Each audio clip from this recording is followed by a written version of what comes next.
ஆன்மீகம் என்பது மீகம் அப்படிங்கிற வார்த்தை. அதாவது இந்த மேகத்தினுடைய தன்மை ஏற்கனவே சொல்லியிருக்கேன் இல்லையா? இந்த மீ ஈகாரம் ஏகாரமா உச்சரிக்கப்படும், ஏகாரம் ஈகாரமா உச்சரிக்கப்படும் சொல்லியிருக்கேன் இல்லையா?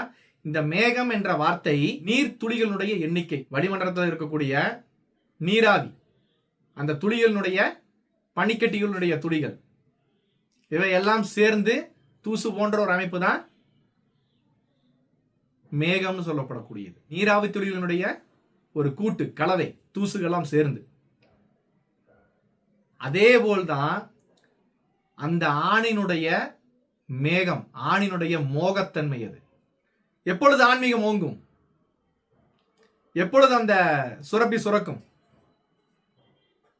அந்த ஆணினுடைய மோகம் பெருகும் போது. இதை அப்படியே கணபதியினுடைய தத்துவத்துக்கு கொண்டு வந்து பாருங்க இப்பொழுது. சோ அந்த இடத்துல இருக்கக்கூடிய அந்த விதை பை, மேலும் அங்க இருக்கக்கூடிய ஆண் உறுப்பு, இதனுடைய ஸ்வரூபம் அப்படியே பாருங்க, ஒரு கணபதியினுடைய ஸ்வரூபம். இது ஒரு கணபதியினுடைய ஸ்வரூபம் முகம். இந்த முகத்துல வலஞ்சுழியா போச்சுன்னா ஆணாகவும், இடஞ்சுழியா போச்சுன்னா பெண்ணாகவும் உருவெடுக்கும். இதனுடைய தத்துவத்தை குறிப்பிடுவதுதான் விநாயக பெருமானின் சிலை, அதாவது அந்த வடிவம். ஏனெனில் கணபதி என்பது வேறு. கணபதி என்பது கணபதி நால்வர். நம்ம திருமந்திர மாலையில படிச்சிருப்போம் இல்லையா? 4 திக்கு 4 மூலைகள் இருக்குல்ல, இதுல ஒவ்வொரு மூலையிலையும் ஒவ்வொரு தெய்வங்கள் இருக்கும். அதுதான் சரியான முறை, கோவிலுடைய முறை. ஒரு மூலையில கணபதி இருக்கும், ஒரு மூலையில முருகன் இருப்பாரு, ஒரு மூலையில பைரவர் இருப்பாரு, ஒரு மூலையில துர்க்கை இருப்பாங்க, கொற்றவை. சோ இப்படிதான் கணபதி நால்வர் சொல்லக்கூடியது. இதுல நம்ம அப்படியே சொன்னோம்ல விநாயகருடைய தத்துவம் சொல்லிட்டு, அந்த யானை வாகனத்துலதான் முருகனுடைய வாகனமா வச்சு அந்த ஸ்பெர்ம், விந்துன்னு சொல்லக்கூடியது வேல், அதை நான் முன்னாடியே சொல்லியிருந்தேன். அந்த வேல் வெளியே வருது. அது சூலத்தை கிழிப்பதுதான் சூரசம்ஹாரம். சூலம்ங்கிறது சூலகம், பெண்ணினுடைய கருப்பை. அந்த கருப்பையை கிழிப்பதுதான் சூர சம்ஹாரம்.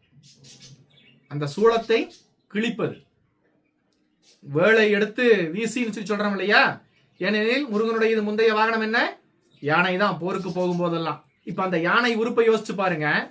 அந்த யானை உறுப்புல இருந்து அந்த நெற்றிக்கண்ணா, அதற்கு பேரு கீழே இருக்கிறதுக்கு பேரு ஒரு ஹோல்ஸ் இருக்கு இல்லையா? அந்த கண் மூலியமா என்ன ஆகுது? வெளியே வர. சோ சிற்பங்கள் எல்லாமே அதனுடைய அடிப்படையில தான் நிறைய சிற்பங்கள் உருவாக்கப்பட்டுச்சு கோபுரங்கள்ல. இன்னைக்கெல்லாம் நிறைய மாறியாச்சு. பழைய கோவிலினுடைய சிற்பங்கள்லாம் பார்த்துருக்கீங்க இல்லையா? நிறைய இருக்கும். ஆனா இன்னைக்கு இந்த ஒரு வார்த்தையே தவறான வார்த்தையா போயிருச்சு. இதை தவறான கோணத்துல கொண்டு போயிட்டாங்க. அதனால இது தவறான பார்வையிலேயே பார்க்கப்படுது இந்த எண்ணங்கள் எல்லாம். ஏனெனில் இந்த ஒரு விஷயம் இன்னைக்கும் ஒரு ஆண் பெண் சேர்றதுனால மட்டுமே ஒரு குழந்தை பிறக்கிறது இல்லையா?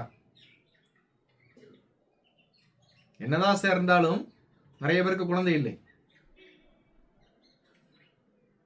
அப்போ அதுல எவ்வளவு ஒரு விஷயம் இருக்கு பாருங்க. அதை படைக்கும் போது நீ என்ன ஆகிற? பிரம்மன் ஆகிற. ஒரு ஆண் பெண் சேர்ந்து ஒரு குழந்தையை படைக்கும் போது அது பிரம்மாவாக போற்றப்படுது. ஏனெனில் பிரம்மனுக்கு அதனாலதான் ஸ்வரூபம் இல்லை. பிரம்மனுக்கு ஸ்வரூபம் கிடையாது, அதனாலதான் கோவில் இல்லை. பிரம்மத்தினுடைய எண்ணிக்கை ஜாஸ்தி. அந்த பிரங்கிற வார்த்தை நம்ம நினைக்கிற மாதிரி பெரியங்கிற வார்த்தை அல்ல. பெரியங்கிற வார்த்தை அல்ல. பிரிந்த மண் என்ற வார்த்தை. பிரம்மன் என்பது பிரிந்த மண்.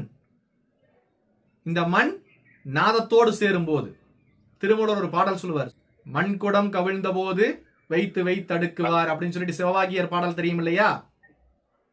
அதே பாடலை திருமூலர் வேறு கோணத்துல சொல்லுவார். சோ ஆணினுடைய அந்த தன்மைக்கு பெயர் மண் அப்படிங்குவார். அந்த பிரிந்த மண்ணுக்கு உருவம் இல்லை. இங்கு பிரம்மனை யார் கொற்றா? முருகன் கொற்றார். பிரம்மனை யார் கொற்றாங்க? முருகன் கொற்றார். சோ பிரம்மனுக்கு உருவம் இல்லை. பிரம்மனை யார் கொற்றா? முருகன் கொற்றார்.